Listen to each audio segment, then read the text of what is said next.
जी, तो I repeat again, question number 8 हम कर रहे हैं, पेज नंबर 81 है। और हमारा फाइनेंशियल ईयर जो स्टार्ट होता है 1 अगस्त 2016 को और एंड्स एट 31 जुलाई 2017। कॉस्ट दी हुई आपको प्लांट एंड मशीनरी की, मई जून 18-22 का सवाल है, 195,000 और प्रोविजन फॉर डेप्रिसिएशन दी हुई 68250। असद, मेरी कोई भी बात जो आपसे मैं कहता हूं, आपको पूरा हक है कि you can challenge it and you can evaluate it, then go for the next decision. क्योंकि अनलेस कि तुम चैलेंज, तुम देखोगे नहीं, तुम एवेल्यूएट नहीं करोगे, तुम्हें अंदाजा नहीं होगा कि यार सर इतना ज्यादा सच क्यों बोलते हैं, तभी पता चलेगा ना। तो जो लाइक बच्चा होता है वो तो फौरन ग्रैब कर लेता है टीचर को, वो बेड़ा गर्क, यार ये बंदे छोड़ने वाला नहीं है।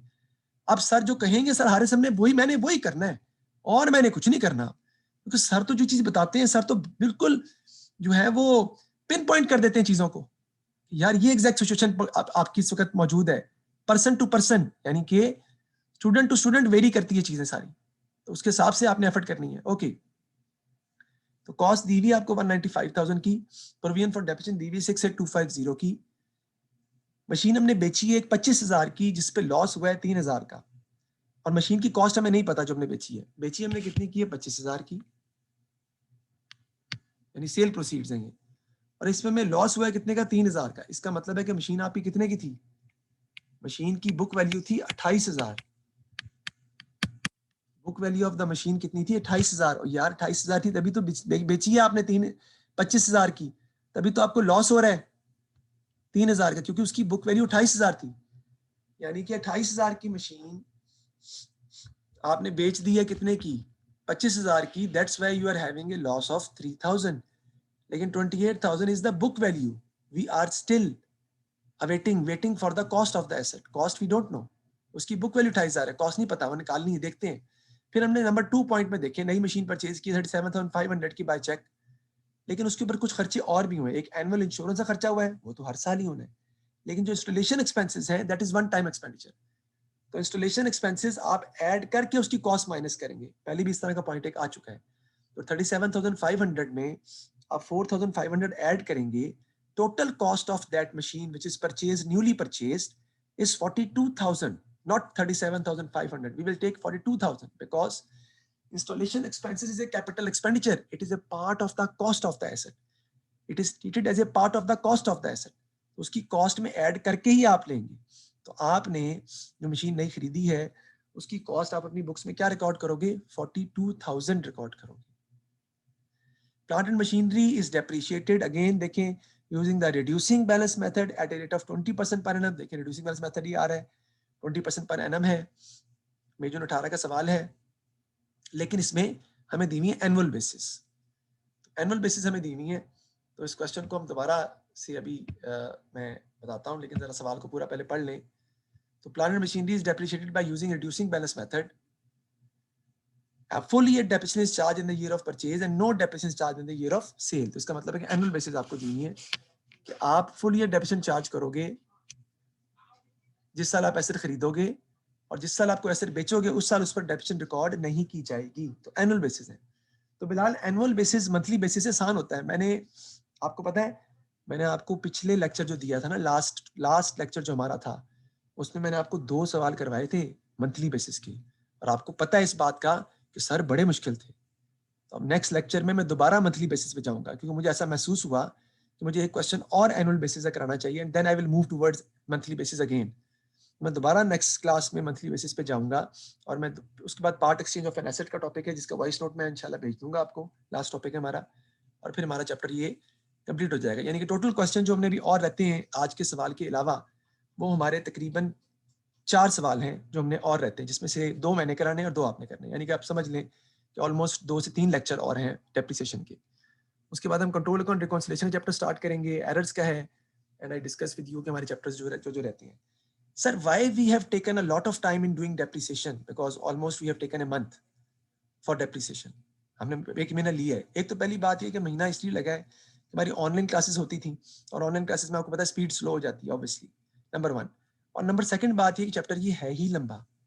डेप्रिसिएशन का सवाल आपके एएस में पेपर 2 में लाजमी आता है, यानी कि आप समझ लें 9 आउट ऑफ 10 टाइम्स पेपर में डेप्रिसिएशन का सवाल आता है, 9 आउट ऑफ 10 टाइम्स। और अभी भी चांस है, इस दफा भी चांस है डेप्रिसिएशन का क्वेश्चन आने का पेपर के अंदर, जो कि आपके पेपर में आप जो पेपर दोगे उसका। तो ये चीजें जो आपने हम इस क्वेश्चन को सॉल्व करते हैं, जो कि डेफिनेटली एक डिफिकल्ट क्वेश्चन है, आसान क्वेश्चन नहीं है, बल्कि आगे जितने भी सवाल हम करेंगे डेप्रिसिएशन के वो सारे ही मुश्किल हैं, क्योंकि पेपर के जो एंड के सवाल होंगे। और अब फिर दोबारा बता रहा हूं कि सर अब पेपर में डिमिनिशिंग बैलेंस मेथड का सवाल ही आता है, और अब पेपर में डिमिनिशिंग बैलेंस मेथड का मंथ टू मंथ का सवाल ही आता है, और अब पेपर में डिमिनिशिंग बैलेंस मेथड का मंथ टू मंथ का सवाल आता है एसेट सोल्ड के साथ, और अब पेपर में एसेट सोल्ड के साथ साथ मंथ टू मंथ बेसिस का सवाल रिड्यूसिंग बैलेंस मेथड का आता है, और साथ में फाइनेंशियल ईयर भी एबनॉर्मल होता है। फ्रैंकवुड में एक भी सवाल एबनॉर्मल फाइनेंशियल ईयर का है ही नहीं, जबकि सवाल हमारा आते एबनॉर्मल फाइनेंशियल, जैसा कि ये है।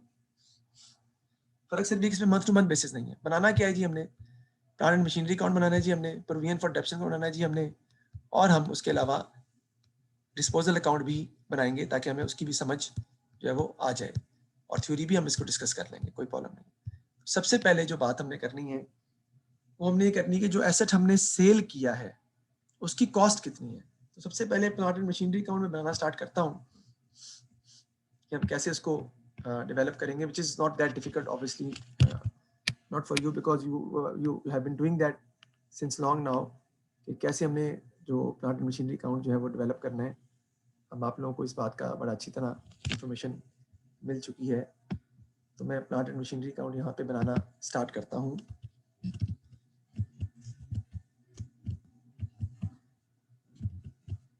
ताकि मेरी तबीयत ठीक हुई है।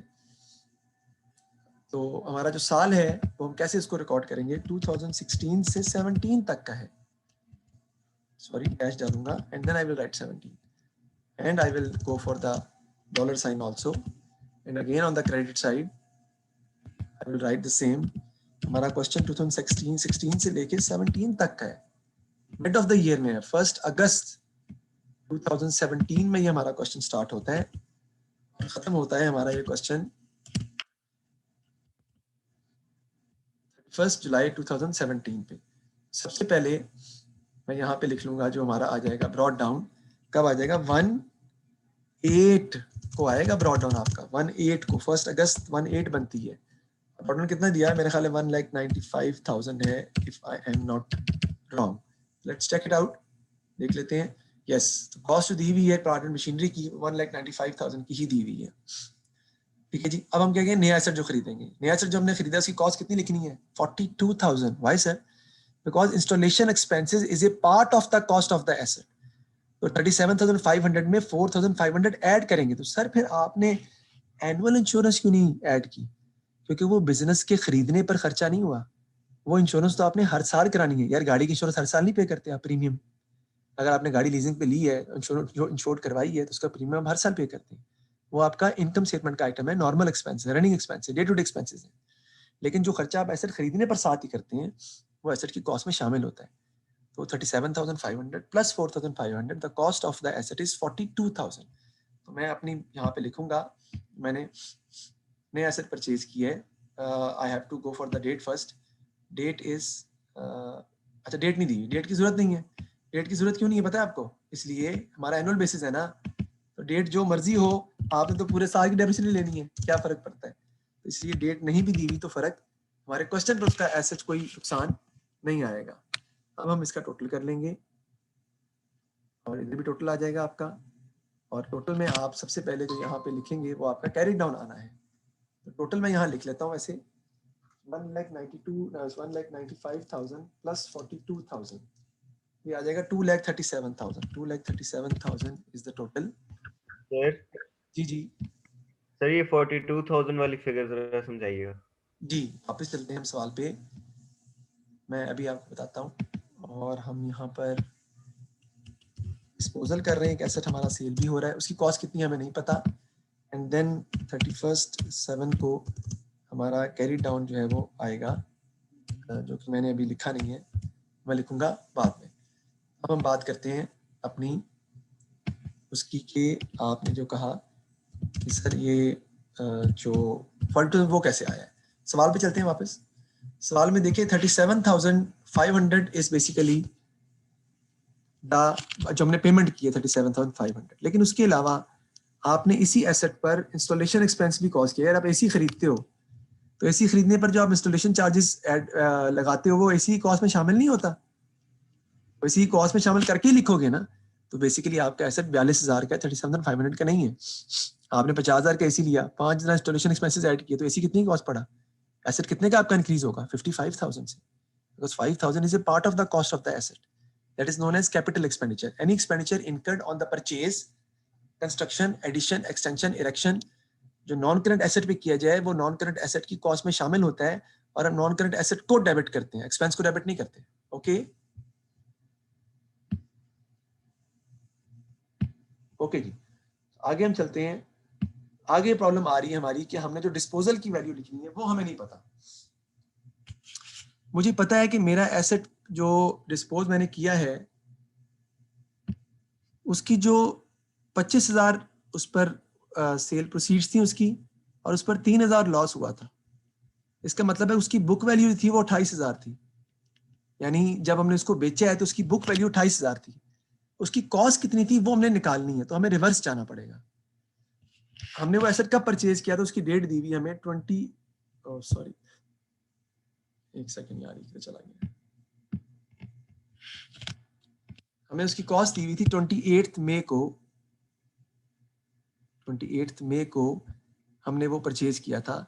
तो 28 मई 2016 से लेकर आपने इसको यूज किया कब तक? 31/7/2016 तक, एक साल गुजर गया।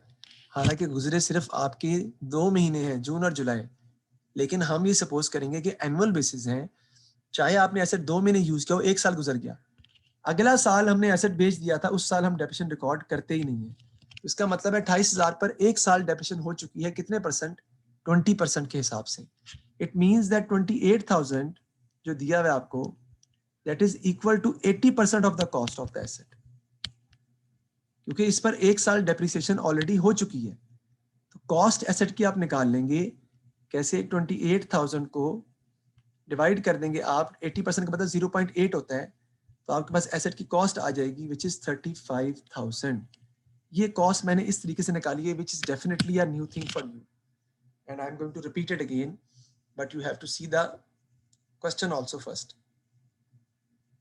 देखें क्वेश्चन के ऊपर अगर आप देखें तो आपने नंबर 1 पॉइंट है, आपने एसेट जो बेचा था ना वो 25,000 का बेचा था और उस पर लॉस हुआ था 3,000 का। इसका मतलब है कि वो एसेट आपके पास 28,000 का था, 28,000 का था तभी तो बिका 25,000 का, और तभी 3,000 का लॉस हुआ ना उसके ऊपर। तो 28,000 का था, बेचा आपने 25,000 का, 3,000 का लॉस हो गया, लेकिन 28,000 उसकी बुक वैल्यू है, एक साल के बाद की वैल्यू है। सर आपको कैसे पता चला कि एक साल गुजरा है? इसलिए कि मशीन हमने परचेज की थी, मशीन हमने परचेज की थी 28 मई 2016 को, तो मई से लेके 31 जुलाई तक एक ही साल गुजरा है, क्योंकि 16 से 17 में तो डेप्रिसिएशन लेनी ही नहीं, क्योंकि 16 से 17 में तो आपने एसेट बेच दिया था, और रिक्वायर्ड से पहले की लाइन बता रही है कि आपने जब एसेट खरीदते हैं तो उस पर फुल ईयर की लेते हैं, और जब बेचते हैं तो उस पर डेप्रिसिएशन रिकॉर्ड नहीं करते हैं। तो 28 मई से लेके 31 जुलाई 2017-16 तक अभी 2 महीने गुजरे हैं सिर्फ, लेकिन आप पूरे साल की डेप्रिसिएशन कैलकुलेट करेंगे, इसका मतलब है 20% जो कि डेप्रिसिएशन रेट है इस सवाल में, आपका एसेट डेप्रिशिएट हो चुका है जब इसको बेचने लगे थे तब तक। तो जब बेचने लगे थे तब उसकी कॉस्ट 28,000 थी, that is equal to less पर 20% लेस हो चुकी है, क्योंकि 20% इस पर डेप्रिसिएशन माइनस हो चुकी है, तो that is equal to 80% of the cost of the asset. तो कॉस्ट ऑफ निकाल लेंगे अपनी मैथ की इक्वेशन से, 28,000 को डिवाइड कर देंगे 80% से, 80% का मतलब 0.8 होता है, डिवाइड करके देख लें तो आपकी कॉस्ट आ जाएगी 28,000 divided by 0.8, 35,000 is the cost of the asset. अब अगर मैं निकाल के भी दिखाऊं तब भी आपको समझ आ जाएगी। देखें 35,000, यार ये क्या हो रहा है इसको, एक सेकेंड, 35,000 जो है उसकी कॉस्ट थी,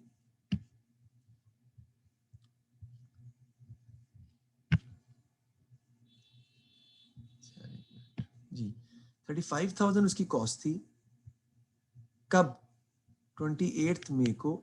आपने एक साल यूज किया, इस पर डेप्रिसिएशन हुई कितने परसेंट? 20%। कितनी आ जाएगी? 7,000। करके देख लें आपके असर कितने का रह गया, बुक वैल्यू कितनी रह गई? 28,000 की। बेचा कितने का आपने? 25,000 का, तो आपको लॉस कितना हुआ?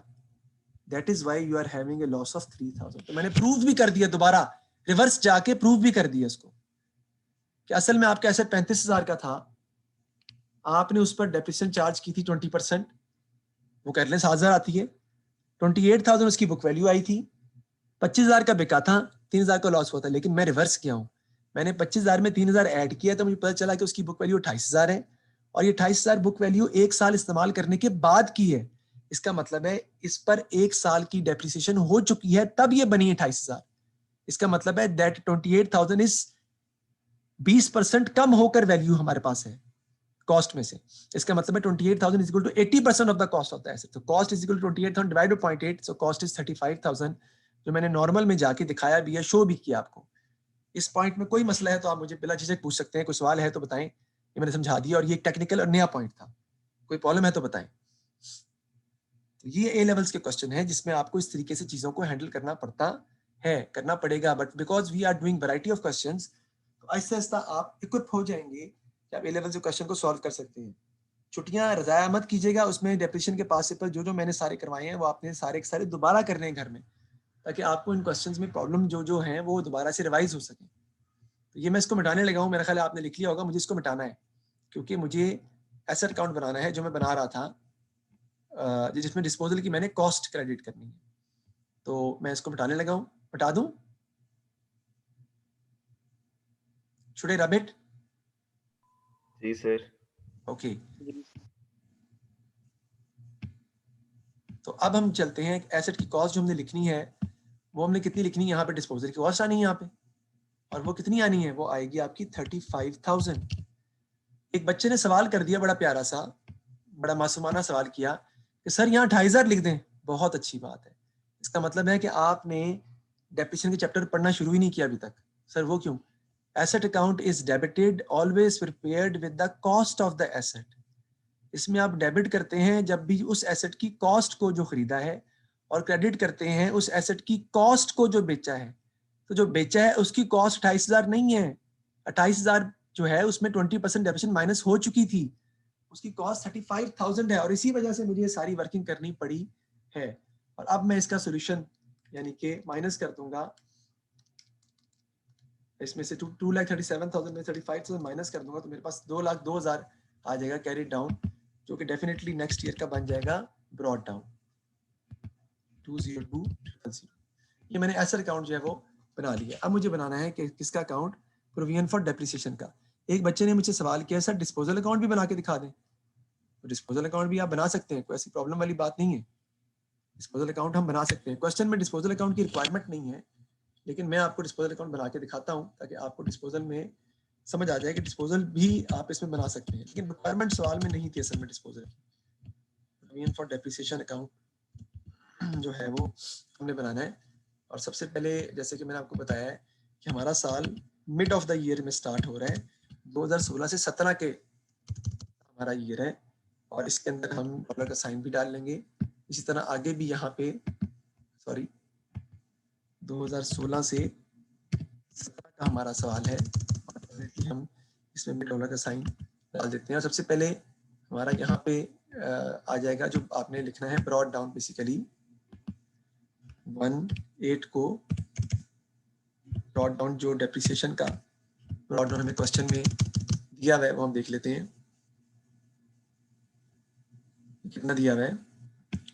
वो है जी आपका 68250 का, वो मैं लिख लूंगा यहाँ पे 68250, यानी ये बता रहा है कि आपको कि आपका एसेट जो है अब तक इतने डेप्रिशिएट जो है वो हो चुके हुए हैं। अब जारी बात है 31 जुलाई को हमारा जो होता है, हम इनकम स्टेटमेंट यानी चार्ज फॉर द ईयर निकालेंगे, वो निकालेंगे अभी हम, वो लिखते हैं हम इधर। और डेबिट साइड पर आपको पता है कि जो एसेट आप बेचते हैं उसकी डेप्रिसिएशन, टोटल डेप्रिसिएशन को हम इस अकाउंट से निकाल देते हैं डिस्पोजल के नाम से।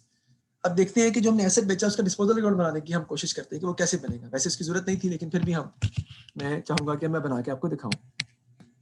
डिस्पोजल अकाउंट मैं उसका बनाता हूं जो क्वेश्चन में रिक्वायरमेंट नहीं है, लेकिन फिर भी बना रहा हूं मैं। डेबिट साइड पे क्या आती है, उसकी कॉस्ट, यानी कि हमारा ये कौन सा एसेट है जरा देख लूं मैं, प्लांट एंड मशीनरी है। यहाँ पे मैं लिख लूंगा प्लांट एंड मशीनरी, जो एसेट बेचा है उसकी कॉस्ट आ जाएगी ना। एसेट अकाउंट में क्रेडिट कर देते हैं, एंट्री होती है plant and machinery disposal account to plant account. तो एसेट अकाउंट में क्रेडिट हो जाएगा और प्लांट मशीनरी अकाउंट यहाँ पे डेबिट हो जाएगा कितने से, कॉस्ट प्राइस से 35,000 से। इस पर जो डेप्रिसिएशन हुई है वो हम प्रोविजन फॉर डेप्रिसिएशन अकाउंट से निकाल देते हैं और डिस्पोजल अकाउंट में क्रेडिट साइड पर लिख देते हैं। और वो कितनी है, 7,000 आप निकाल चुके हैं, याद करें 35,000 कॉस्ट रिवर्स जाके निकाली थी, इसका 20% ही डेप्रिसिएशन थी, 7,000 जब तक हुई है, एक साल ही हुई है बस, तभी तो 28 का बिका था, 25 का बेचा था, 3,000 का लॉस हुआ था। प्रोविजन फॉर डेप्रिसिएशन यहाँ पर क्रेडिट हो जाएगा और डिस्पोजल अकाउंट में आप उसको जाके यहाँ पर क्या कर देंगे, डेबिट कर देंगे 7,000 से, क्योंकि यहाँ डेप्रिसिएशन निकाल देंगे ना।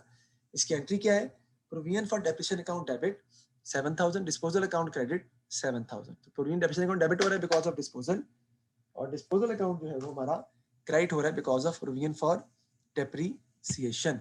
अब आ जाएगा कितने का बिका है, क्या आपको पता है कि आपने कितने का बेचा है इसको, नहीं, तो लिहाजा हम इससे आगे डिस्पोजल अकाउंट नहीं बना सकते। क्या उसने देखा है, जी दे बताया, सॉरी, कितने का बिका हमारा, 25,000 का, 25,000 का आपने इस पर इसको बेचा है। देखिए लॉस भी हमारा वही निकलेगा जो हम चाह रहे हैं, तो कैश लिख लें, बैंक लिख लें 25,000, तो देख लें आपकी डेबिट साइड बड़ी है, वो कितनी है 35,000, और ये भी 35,000 आ जाएगा, और लॉस आपका आ रहा है इनकम से नाम से कितना, वही आ रहा है 3,000 का, चेक कर लें जो ऑलरेडी क्वेश्चन में दिया हुआ था, 25 + 7 होता है ना 32, 35 - 32, तो लॉस वही 3,000 का आ रहा है। इसीलिए उसने क्वेश्चन में डिस्पोजल अकाउंट बनाने को नहीं कहा, क्योंकि डिस्पोजल अकाउंट की सारी वर्किंग तो हम ऑलरेडी कर चुके थे, सारी अमाउंट तो पहले ही पता है हमें, 35,000 भी, 7,000 भी, 25,000 भी, 3,000 भी क्वेश्चन में दी हुई, इसलिए उसने क्वेश्चन में डिस्पोजल अकाउंट बनाने का हमें कहा ही नहीं है, फिर मैंने समझाने के लिए बना दिया है। अब मैं फाइंड करने जाऊंगा charge for the year, charge for the year मैंने फाइंड करना है, क्योंकि बाकी अमाउंट सारी मैं निकाल चुका हूँ, एसेट अकाउंट भी मैं बना चुका हूँ, और प्रोविजन फॉर डेप्रिसिएशन अकाउंट की भी सारी अमाउंट्स मैं ऑलरेडी बनाकर जो है वो लिख चुका हूँ क्वेश्चन में आपके सामने। अब मैंने चार्ज फॉर द ईयर की फिगर फाइंड करनी है, और चार्ज फॉर द ईयर की फिगर फाइंड करके मुझे डेफिनेटली कैरी डाउन भी निकालना जो है पड़ेगा। तो चार्ज फॉर द ईयर हम यहाँ फाइंड करते हैं, उसके लिए आपको पता है वर्किंग हम करेंगे, और उस वर्किंग किस तरह की होती है वो भी आपको पता है, 3 स्टेप्स होते हैं जी उसके। चार्ज फॉर द ईयर निकालने के 3 स्टेप्स हैं आपके। पहला स्टेप आपका है जी, आपने निकालना है नए एसेट पर, तो जो आपने नया एसेट परचेज किया है उस पर आपने डेप्रिसिएशन कैलकुलेट करनी है।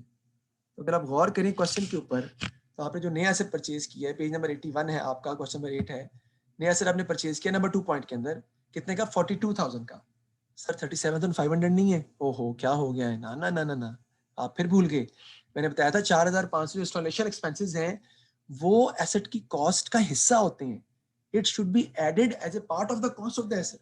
तो आपने एसेट जो परचेज किया है, जो नया एसेट खरीदा आपने, वो आप 42,000 उसकी वैल्यू जो है वो रिकॉर्ड करेंगे, 42,000 आप उसकी वैल्यू लिखेंगे, तो उस पर डेप्रिसिएशन हमने कैलकुलेट करनी है।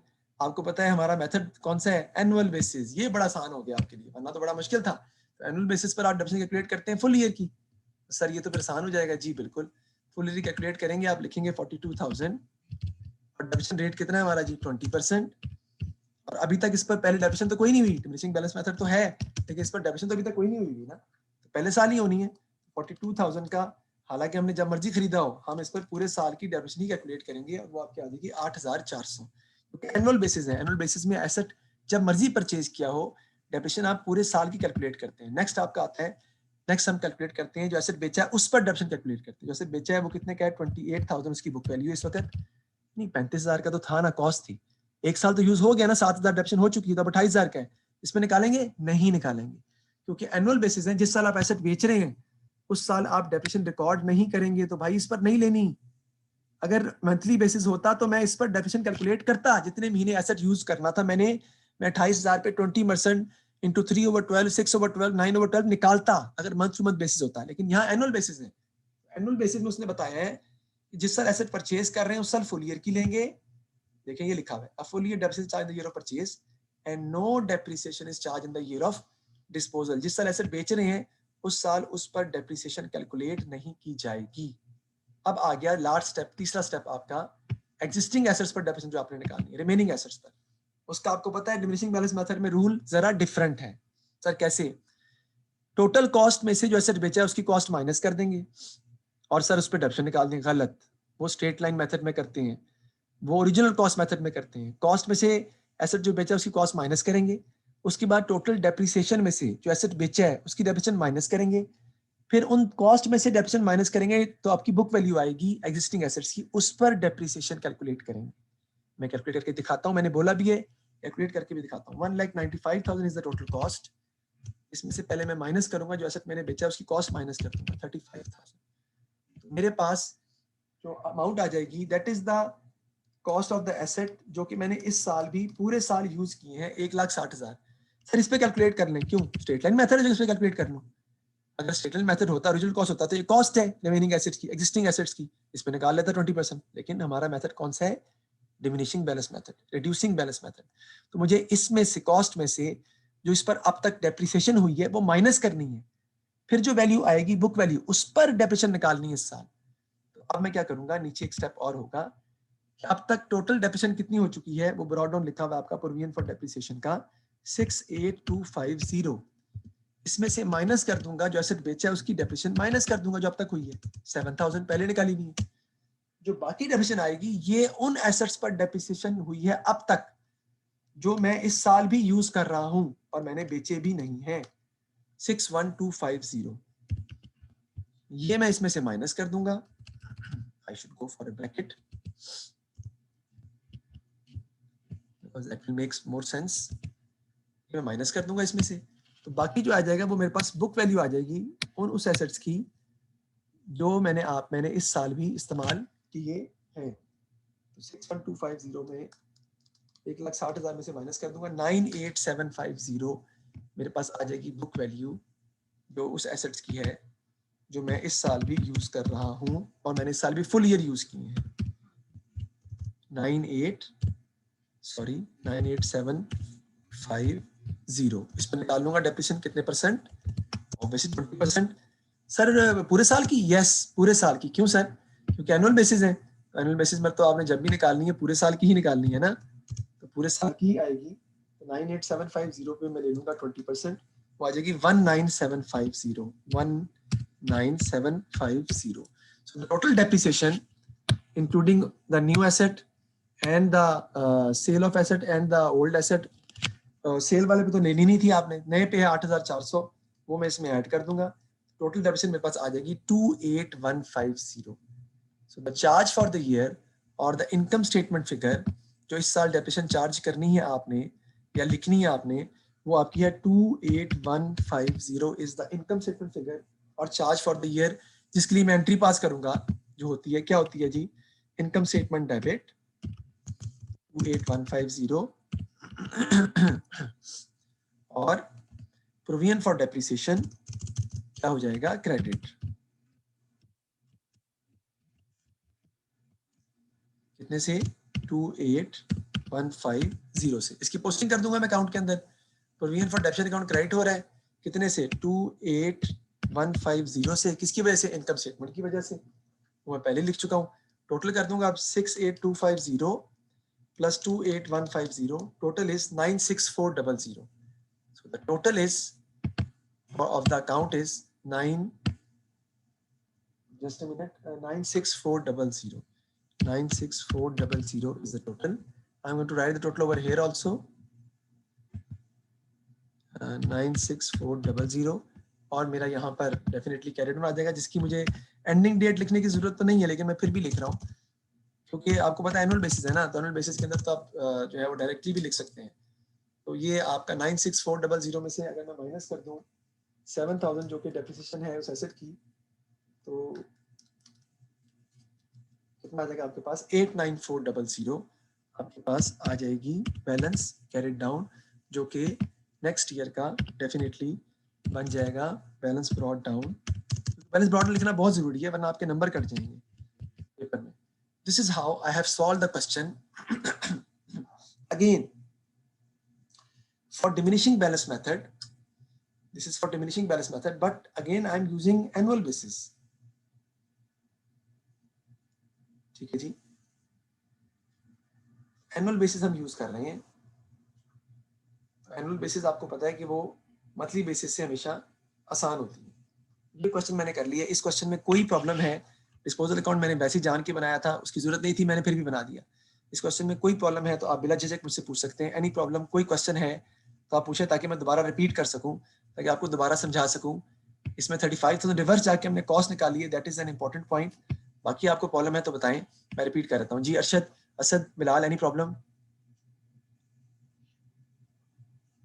No sir. जी। No sir, not at all. Fakhar, Zaheem, Mustafa, Saad, मसला है तो बताएं। कोई मसला नहीं। अच्छा, अब सवाल उठता है कि वैसे कुछ बच्चे क्लास में आज भी नहीं है, ये बहुत गलत बात है, अजैन हो गया या अमान हो गया। सर वो अमान ना कराची गया हुआ है, अच्छा तो वो अच्छा, इसलिए आज वो क्लास नहीं है सर। चलिए रिकॉर्डिंग इंशाल्लाह भेज दूंगा। देखिए, अब साद आपका सवाल उठता है, जैसे असद आप कहते हो कि सर सवाल तो समझ आ गया है, लेकिन सर इतना आसान नहीं था। मेरे भाई, अगर आपको ये फीलिंग आ रही है फखर कि सर सवाल समझ आ गया लेकिन सर आसान नहीं था सर, इसका मतलब है मेरे भाई कि आप ए लेवल्स कर रहे हो। और भाई ए लेवल्स में आसान चीज नहीं है, मैं बार बार बार बार रिपीट कर रहा हूँ। और जो सवाल भी मैं करवाता हूँ उसके ऊपर लिखा हुआ है ईयर यार, हर सवाल पे ईयर लिखा हुआ है कि ये पेपर में आपके ए लेवल में कब आया हुआ है। A level is not a rocket science, but it is a difficult ball game. ये आसान नहीं है, आपको बार बार क्वेश्चंस प्रैक्टिस करनी पड़ेगी। इसीलिए मैं कहता हूं पहले टॉपिकल पास पेपर्स करते हैं 10 सालों के सारे, फिर एनुअल एंड पे जब मार्च अप्रैल पेपर के नजदीक, फिर एनुअल पेपर करते हैं सारे के सारे दोबारा, and then you are properly equipped for your A level exams. ये है उसका प्रॉपर वे आउट पढ़ने का। इंशाल्लाह ताला हम इस तरह ही चल रहे हैं। और हम अगला सवाल अब देखते हैं नेक्स्ट इस क्वेश्चन से। मैं आगे चलता हूं। वो क्वेश्चन भी इसी टाइप का है, और लेकिन उसमें जो पॉइंट्स हैं वो डिस्कस मुझे करने पड़ेंगे। बाकी सवाल मैंने आपको काफ़ी हद तक करवा दिए हैं। टॉपिक एक part exchange of an asset का रह गया है, और एक टॉपिक जो है वो, अच्छा उसकी थ्योरी अगर आप चाहें मैं बता देता हूँ ताकि आप लोगों को ऐसी कोई कंफ्यूजन न रहे। वापस चाहता हूँ सवाल पे, थ्योरी की वजह से मेरा ख्याल यही क्वेश्चन है, यही है जी।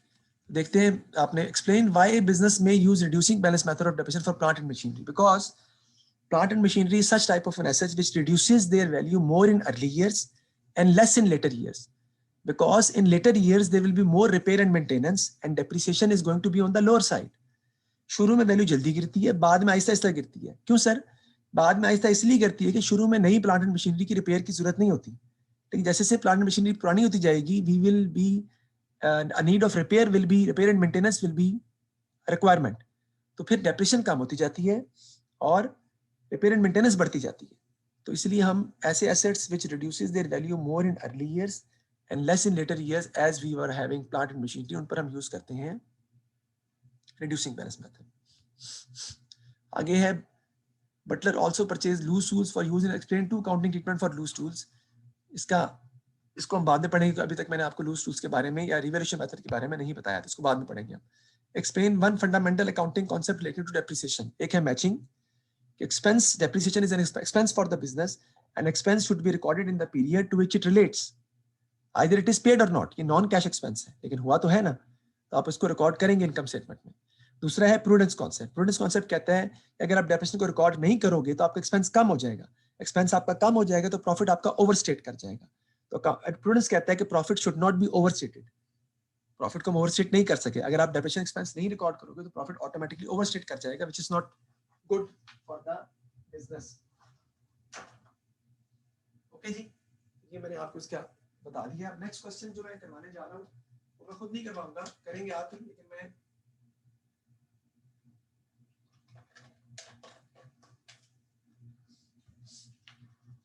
उसकी अंडरस्टैंडिंग आपको देना चाहूंगा सिर्फ।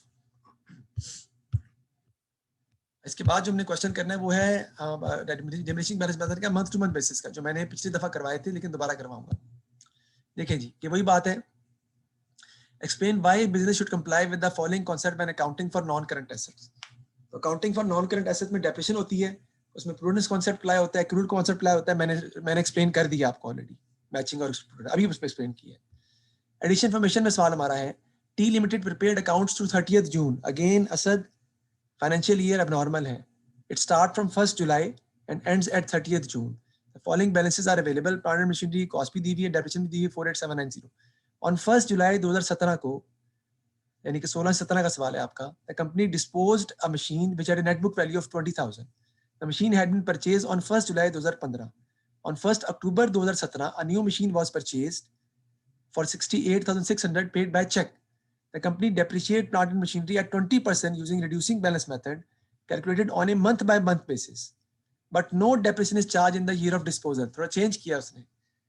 जो asset बेच रहे हैं है month to month basis, लेकिन उसके बावजूद जो आप एसेट बेच रहे हैं उस पर आप डेप्रिसिएशन कैलकुलेट नहीं करेंगे उस साल जिस साल आप उसे सेल कर रहे हैं.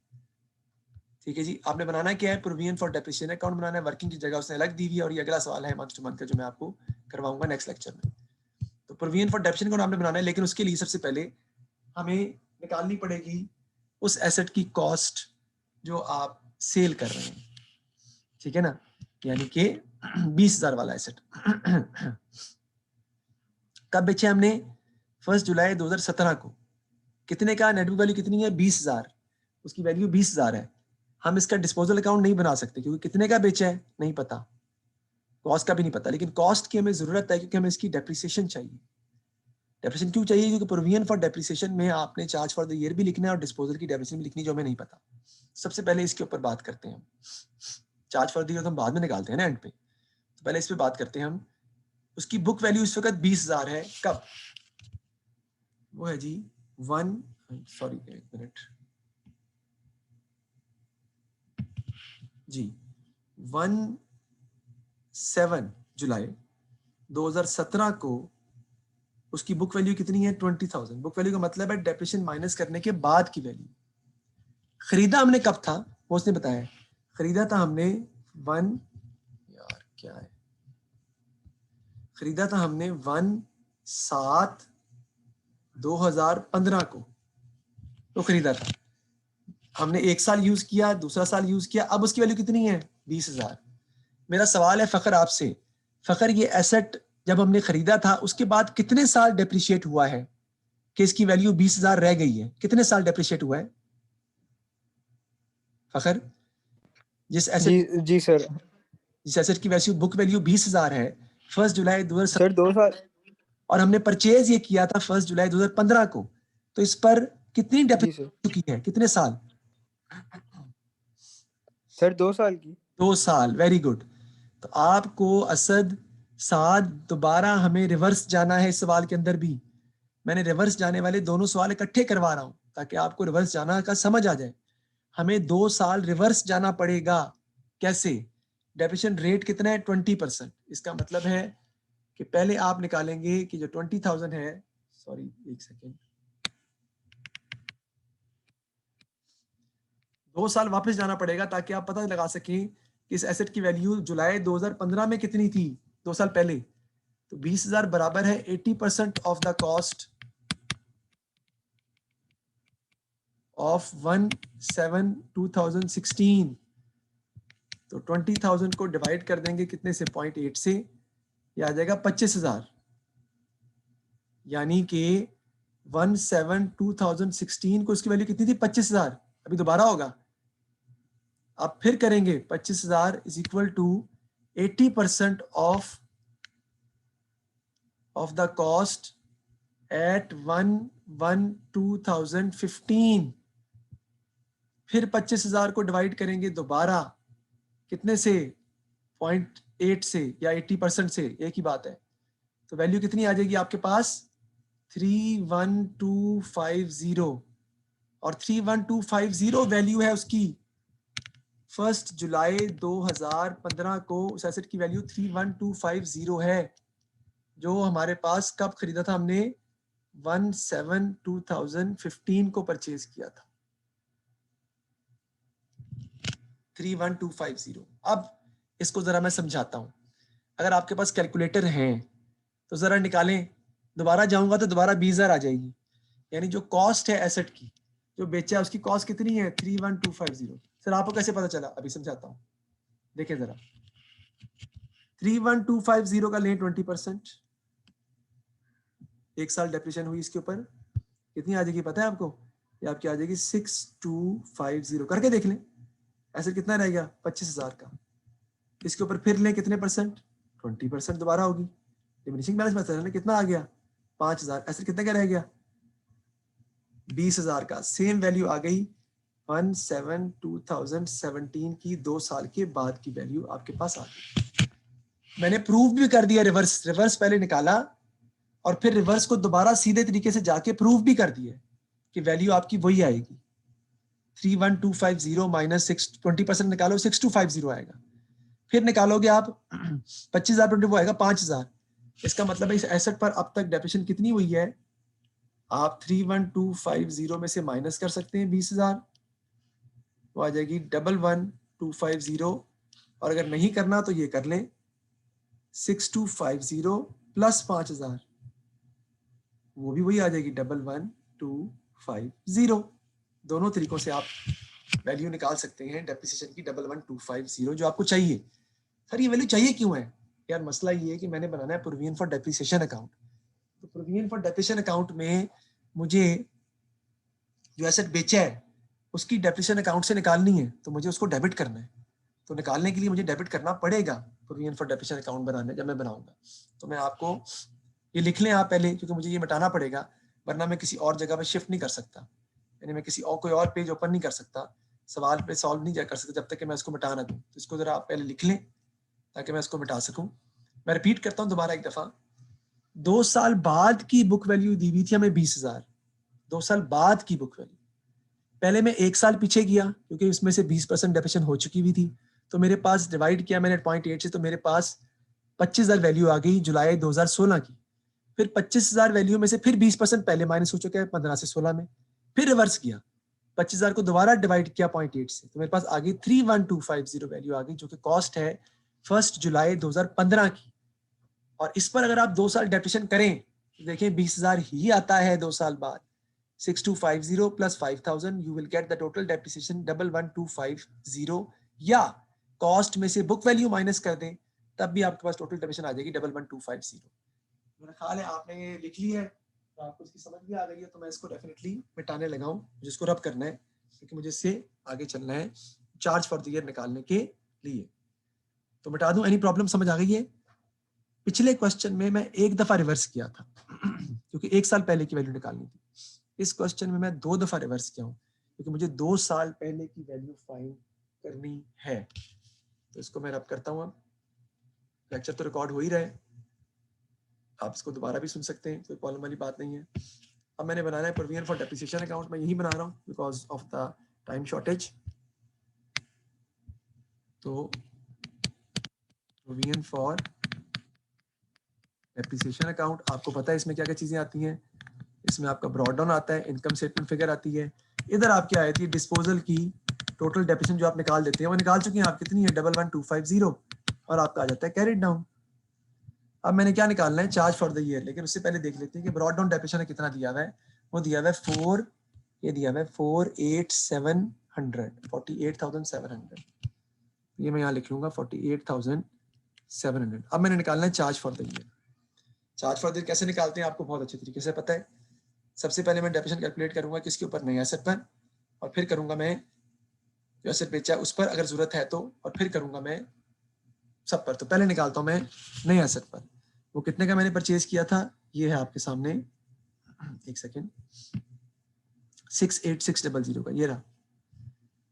मंथली बेसिस है आपका 68600 इंटू 20%। कब खरीदा था आपने? 1 अक्टूबर को। तो आपने कितने महीने यूज किया, मंथ के हिसाब से देखना पड़ेगा। अक्टूबर, नवंबर, दिसंबर, जनवरी, फरवरी, मार्च, अप्रैल, मई, जून, दैट्स इट। 30 जून को आपका साल खत्म हो जाता है। हमारा साल स्टार्ट हो रहा है 17 को, 1 जुलाई 2017 को खत्म हो रहा है इसमें 18 में जाके। तो 1 अक्टूबर को आपने परचेज किया, तो अक्टूबर, नवंबर, दिसंबर, जनवरी, फरवरी, मार्च और अप्रैल, मई, जून, ये कितने महीने में? 9 मंथ्स। तो 68600 इंटू 20% इंटू 9/12। उसने क्वेश्चन में बताया है आपको कि जो एसेट आप बेच रहे हैं उस पर आप इस साल डेप्रिसिएशन रिकॉर्ड नहीं करेंगे, हालांकि मंथली बेसिस उसके बावजूद भी, फिर भी डेप्रिसिएशन रिकॉर्ड नहीं करेंगे आप उसके ऊपर। तो उस पर मंथली बेसिस के बावजूद भी आप डेप्रिसिएशन रिकॉर्ड नहीं करेंगे, तो एसेट बेचने वाले पर डेप्रिसिएशन नहीं आएगी। कौन से वाला? वही 20,000 वाला जो है, वरना मैं 20,000 पे निकालता, जितना मैं इसको यूज करता उस पर डेप्रिसिएशन कैलकुलेट करता, लेकिन आपने इसको बेचा ही 1 जुलाई 2017 को है। उस पर डेप्रिसिएशन रिकॉर्ड नहीं की जाएगी, वरना 1 साल की मैं लेता उसके ऊपर। अब मैं एग्जिस्टिंग एसेट्स पर, वो कितने के दिए हुए? 174,300 के दिए हुए एग्जिस्टिंग एसेट्स की कॉस्ट दी हुई है, ये दी हुई है। इसमें से माइनस कर दूंगा जो एसेट बेचा है उसकी कॉस्ट माइनस कर दूंगा, वो मैंने निकाली है 31250। तो मेरे पास रिमेनिंग एसेट्स की कॉस्ट आ जाएगी 174,300 माइनस 31250, 143,050। अब डेप्रिसिएशन माइनस करनी है मुझे अभी इसमें से। टोटल डेप्रिसिएशन जो अब तक हो चुकी है वो है 48700। इसमें से मैंने जो एसेट बेचा है उसकी टोटल डेप्रिसिएशन क्या कर दूंगा? माइनस कर दूंगा। तो मेरे पास बाकी डेप्रिसिएशन जो बचेगी ये उन एसेट्स पर हुई है जो आप अभी भी यूज कर रहे हैं और आपने उनको इस साल भी यूज किया है। तो वो आपकी आ जाएगी 48700 माइनस 11250, वो आपकी आ जाएगी 37450। ये माइनस कर दूंगा मैं इसमें से, माइनस 143,050। तो आपके पास बुक वैल्यू आ जाएगी 105,600। और इस पर ये बुक वैल्यू आ गई ना आपकी उन एसेट्स की जिनको आपने फुल ईयर यूज किया। इसमें मैंने कितने परसेंट लेनी है? 20% इस पर मैं डेप्रिसिएशन ले लूंगा पूरे साल की। तो आपके पास आ जाएगा 21120। टोटल कर दूंगा, टोटल डेप्रिसिएशन मेरे पास आ जाएगी 10290 प्लस 21120, ये आ जाएगी 31410। That is my charge for the year. जो मुझे लिखना है वहां पे प्रोविजन फॉर डेप्रिसिएशन के अकाउंट में इनकम स्टेटमेंट फिगर के नाम से मुझे ये लिखना पड़ेगा। इनकम स्टेटमेंट फिगर के नाम से मैं लिखूंगा 31410। इसको लिख लें क्योंकि मुझे फिर इसको मिटाना है, क्योंकि मुझे दूसरी जगह पे जो है वो जाना पड़ेगा। बल्कि मैं इसको बगैर भी जा सकता हूँ, मैं चले आता हूँ क्योंकि इतनी जगह तो हमारे पास बची होगी। ये देखिए डेप्रिसिएशन भी साथ आ गई है। अब इनकम स्टेटमेंट फिगर में मैं लिख लूंगा यहाँ पे कितना? 31410। 48700 में 31410 ऐड कर दूंगा मैं।